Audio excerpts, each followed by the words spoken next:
सृष्टीवर आल्यानंतर माणसाला चांगले वाईट कर्म होत राहतात. 5 प्रकारच्या सृष्टी सांगितलेल्या आहेत. काय होतो? माणसाचा मृत्यू होतो.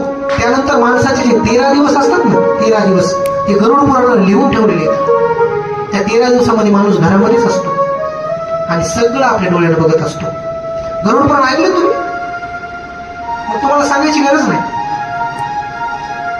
आपण कालच प्रमाण पण दिलं होतं, माझी ती जोडी ते तर वेगळा विषय झाला.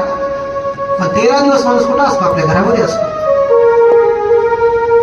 तो 13 दिवस फक्त एकच बघत असतो, माझ्या नावानं काय होत आहे, माझ्या नावानं काय होत आहे, ज्ञान होत आहे, नाम होत आहे, दान होत आहे, कर्म होत आहेत, ते चांगले होत आहेत का वाईट होत आहेत.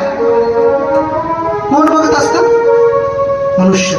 आणि 13 दिवसानंतर जेव्हा आपण विधी करतो तेव्हा तो कुठे जातो? परलोकामध्ये निघून जातो. आपण म्हणतो की काय पंचतत्व विलीन झाले, पण त्या 13 दिवसामध्ये फक्त आपण काय करायचं तर जेवढं आपल्याच्यानं चांगलं होते तेवढं करत राहायचं. म्हणून तर ही शास्त्र पद्धत आपल्याकडे 13वी नावाची आली ना.